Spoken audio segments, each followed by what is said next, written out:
Hey guys, what's going on? Welcome back to another Foundry Reviews. Today I am joined by John and Sly, and today we are going to be reviewing the final episode, the beginning of Fallout. Boys, how are we doing? Pretty stoked about this one. I am too. There was a lot of shit going down this episode. Like they're trying to patch up a bunch of shit that didn't make sense in older episodes. Kind of all over the place, but it's cool. There's a lot of suspense leading up to it, not gonna lie. This was one that I was looking forward to.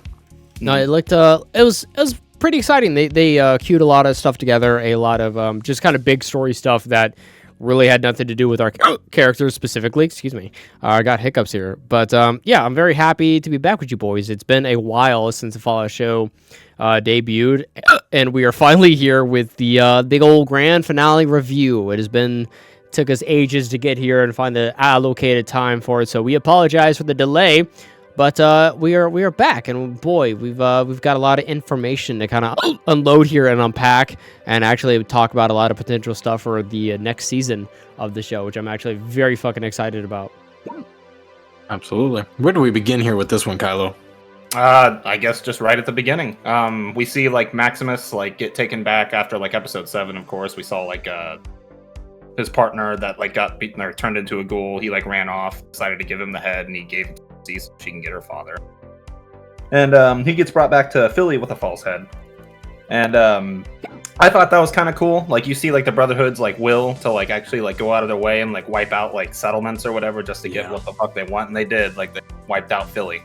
They are not good people. They overtook that place. They did not hesitate. The guy was sitting at the top of it like a king. I was like, this seems kind of messed up, dude. This doesn't seem like a conquest. Yeah, he's like, look what you made me do. You think I wanted to do this? I was in the comforts of my own home, and look where you brought me out. You made me put on my shoes and fucking take off my slippers and come out here for this mess because you're bullshit here.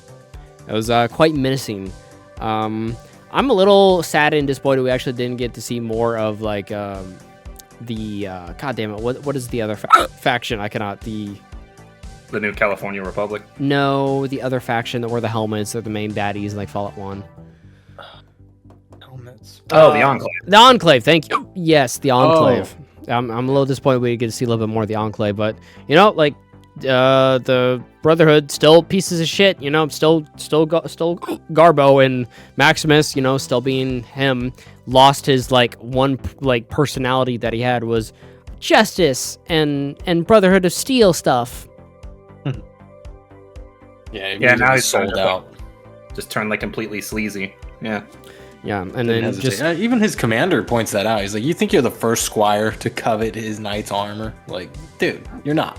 Yeah, and I was like, "Damn, you really remember just episodes ago, he was sitting in a fucking basement wearing slippers, watching television. Yeah, he's saying this is pretty good.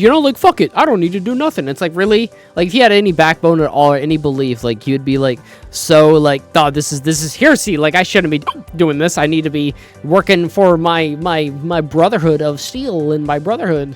Anyways, we had a little throwback with his friend from the very beginning, where their foot got turned into mashed potatoes, and they're like, "Hey, actually, I did it and saved them the chance, pretty much." So they didn't execute them, and they're like, "We're gonna go on a fucking raid!" And boy, that raid for the towards later in the episode, it's fucking amazing. It's probably one of my favorite parts of the show entirely. It was the highlight of the episode, 100%. It's pretty damn good. The suspense, the sheer build-up, and then when the the fucking rogue shows up on his own. Yeah. Hot damn, dude. Yeah, with the ghoul showed up towards the end of the raid too. It was pretty damn good. It was awesome. The ghoul's storyline is bar none the best thing I think from the Fallout show so far. He outshines. Season 1, the ghoul, he's head and shoulders above the rest. After him, it's Lucy, and then I would go so far as to say Norm inside the vault over Maximus. Maximus is the most bland one of the bunch. I know, he's not even a consistent character. He's just meh.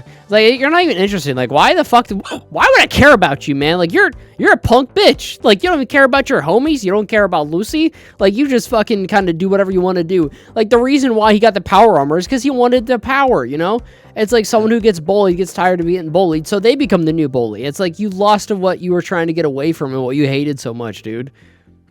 Which is exactly what happened. On a little it's not the greatest personality trait, you know, in someone, especially in a show that you're trying to convince an audience to seem likable.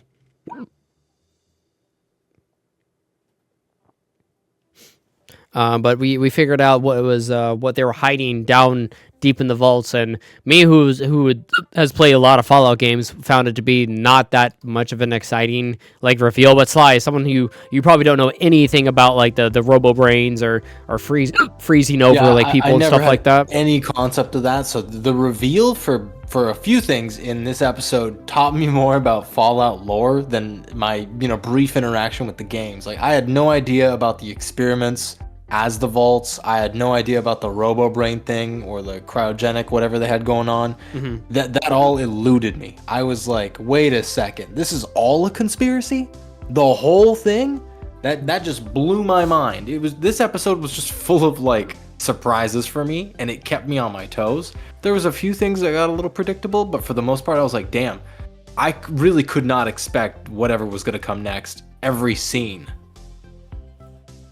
Yeah, I was very curious on what you would think about it because you didn't know anything about it. For me, I'm like, yeah, business as usual, like shady shit going on with vaults that they're hiding from vault dwellers and outsiders and stuff like that. Like that way they can have and hold power over them and shit. Like, yeah, same old kind of thing like that.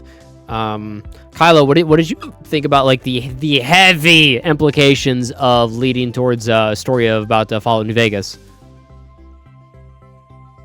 I'm super excited about that. Obviously the dude is gonna like go try to talk to Mr. House if he is still alive. Who? Lucy's father? Yeah. McLean. Yep. Okay.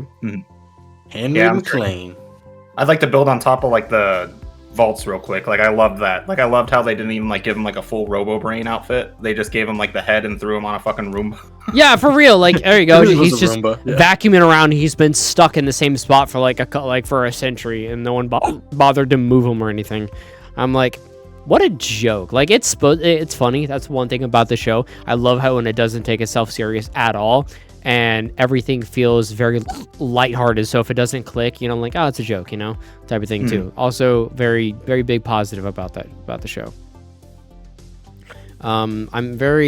I wanted a bigger reveal, I wanted to see bigger, I guess, like consequences, I guess, for the people involved in the conspiracy in the vault. Like I wanted a little bit more, a bigger outcome, I guess, for them, like to get their comeuppance. But I guess that's not really gonna happen, which kind of sucks. But they win again.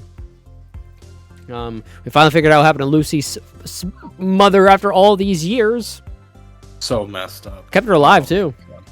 I know, I don't know which part about it is worse. Hiding the truth from Lucy and Norm, keeping the mother alive, like not putting her out of her misery, like all these different factors. It's like this was all very petty. Like the big reveal about what a piece of shit Hank McLean is ridiculous.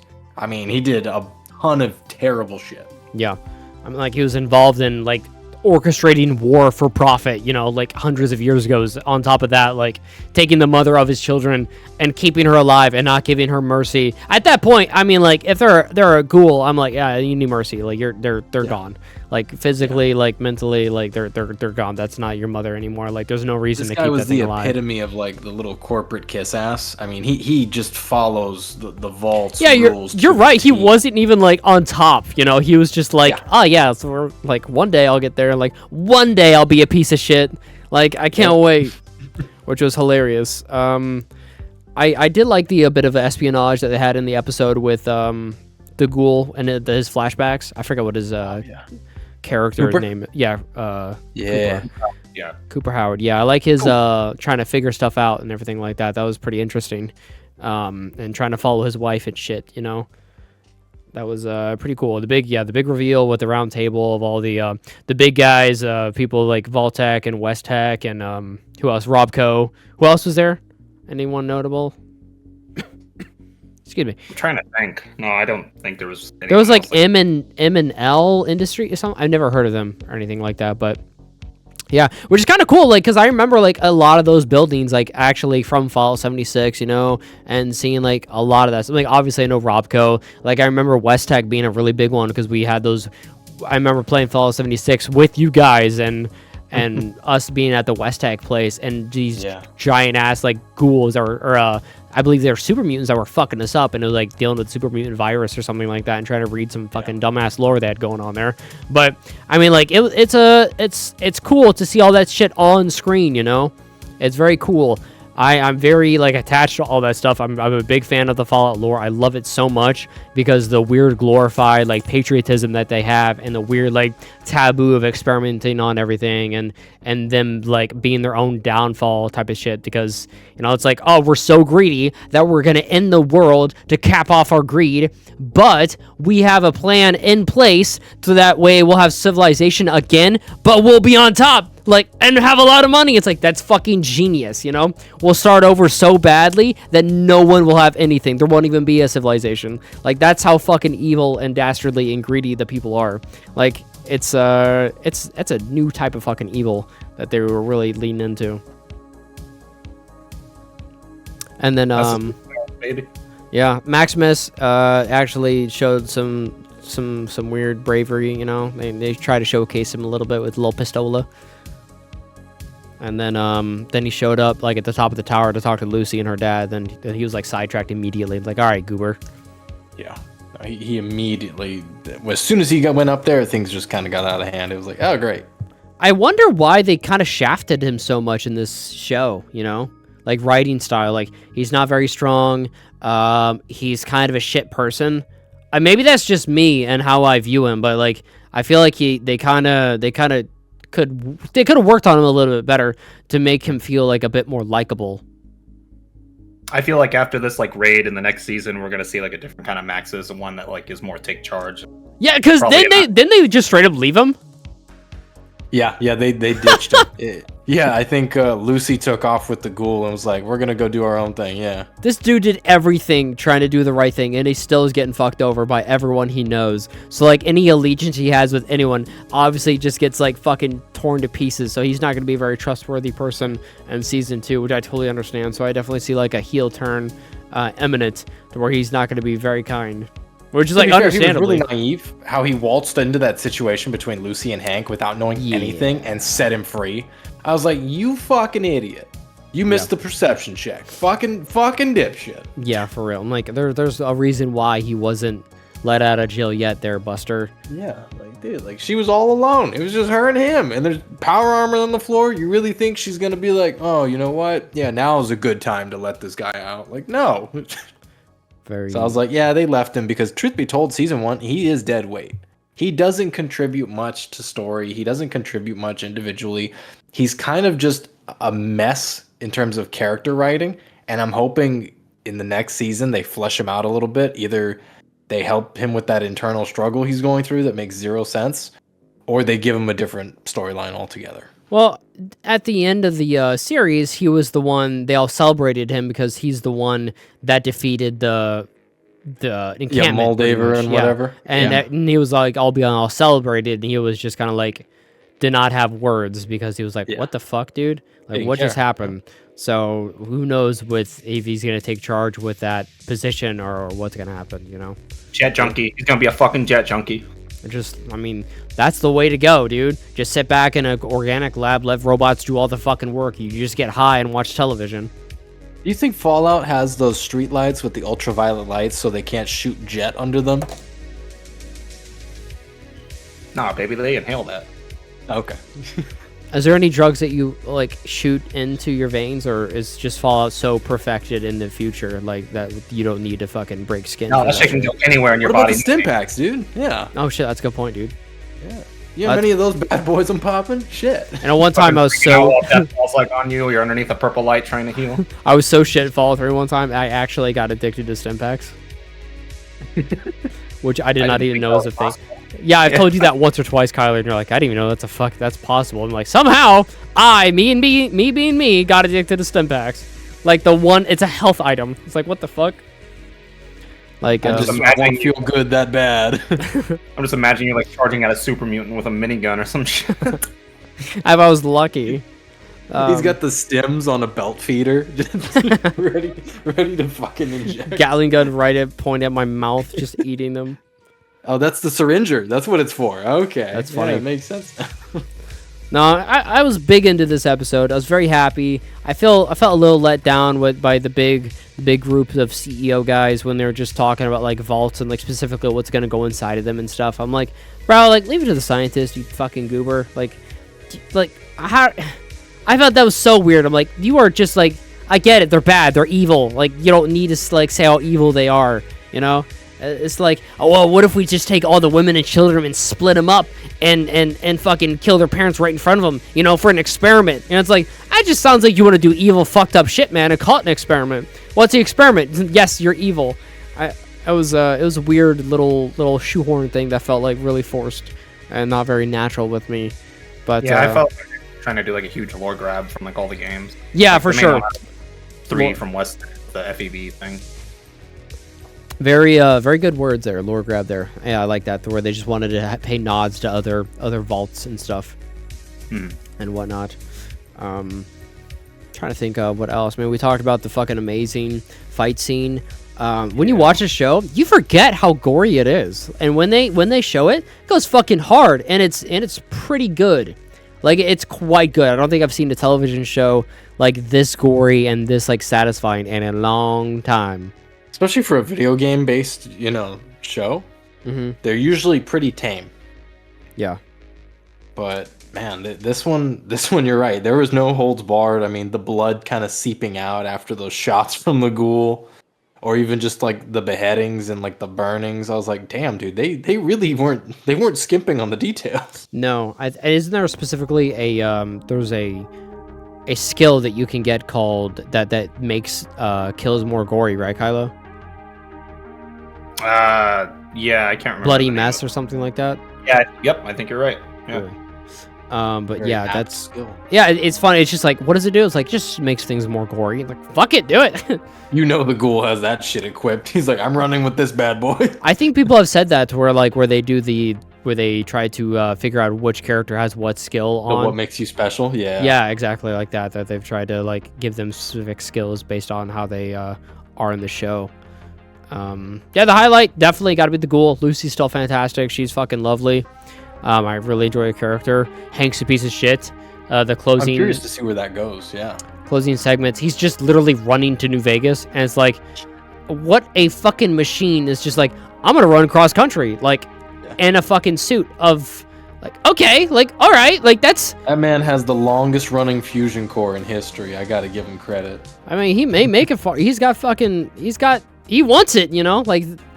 There's not without lack of trying. Like he is fucking running his ass off, and they're just watching him leap out in the distance. They're like, well, what the fuck, man? It's like all of that work, and they gotta go get him again. Yep. It's we get the war never changes. Yeah. Yep. And I like the I like the whole thing with fuck me, what I was about to say. I completely lost my train of thought. I apologize. I have nothing to say. All good. I guess. No, go ahead. I was gonna say we've got the other thing with the Brotherhood of Steel is now that they've captured that tech, what the fucking solution to cold fusion, which is like limitless energy. So I'm like, what are they gonna do with that?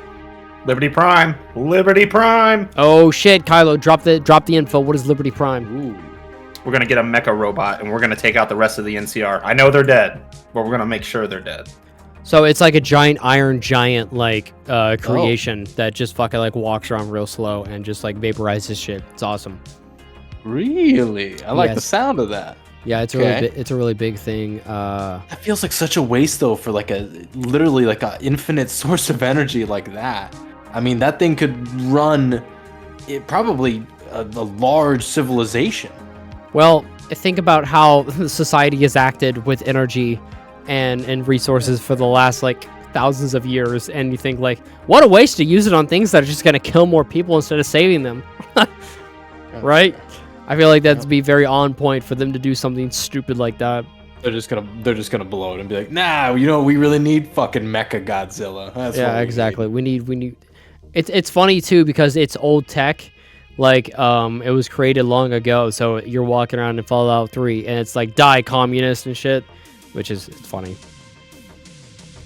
Better dead than red, baby. All right, are we doing reviews or numbers points Ratings? here? Yeah, ratings. I'd say so. Yeah. I'm gonna go ahead and say 9. Really? Yep, I'm getting 9. Oh. I'm torn between an 8 and a 9 right now. I think it was a really good episode. You know what? We'll go with a 9. There's not enough for me to bag on other than a few scenes. So you know what? It's a 9. I'm probably gonna have to go 9 as well. I loved like everything in that episode, especially the New Vegas reveal at the end. Amazing. Is there anything video game related that has been like represented in such a positive, like great way, like the show? Ooh. I mean, The Last of Us held up pretty well, but I think this was a much superior comparison from like Last of Us is like a content in 5. the This game. is like a Yeah. 10. Yeah. I'd say this held up a lot better. Oh yeah. Especially because it wasn't a direct translation. It was like a culmination of here's all these things and we're going to create that world on TV. And they did a good job of it, I think. Yeah, I feel like this was executed way better than The Last of Us. I mean, I really liked the first couple of Resident Evil movies as well, but was 2 decades ago. But Yeah. I feel like for something so video gamey, like it's such a hard thing to capture as well, and they did it so fucking well with just the themes and just how it felt, like the atmosphere in itself, you know, and just the comedy behind everything. Like with like, oh, there's comedy behind experiments and mutilating people, like putting an ear on their forehead, you know, like they make light of the darkest shit, you know. There's an army force out there that are getting fucking destroyed by a ghoul, and it's like turns into kind of spaghetti western kind of comedy, you know. I really like it. It's a fucking banger. So we're gonna get this episode a 9 as a Foundry 9. I cannot wait for season 2. I think we highly recommend the show, right, guys? Absolutely. No, this show is worth watching. I think that you don't need any prior like engagement or knowledge of any Fallout before you go into it. I feel like it definitely helps a little bit, but I think maybe the further away you are from it, the better. And then afterwards, you should definitely like jump into some. They should definitely jump into some like Fallout. Maybe play Fate 3, New Vegas, 4 even. You know, I mean 4 is probably one of the better options because it has a more of a contemporary like game design compared to New Vegas and 3. Although those are still fantastic games. And do 76 if you really feel like, you know, punishing If you got the time. I mean, if you're playing that game, you do not have the time, man. Looking for screws. You think they got like streetlights over there where you can put screws in your veins? Ooh, good question. Lead, screws, hunting knives, fucking garbage materials. Anyways, that's going to be a wrap for this review. Apologies, everyone, for getting out to you so late. Months late, but we finally did it. You know, we're gonna keep our word. You know, the Foundry fucks. That's what we do. But, you know, let us know what you guys think about the series down below in the comments. And we'll see you later on the next review series. But until then, bye, everybody. Bye.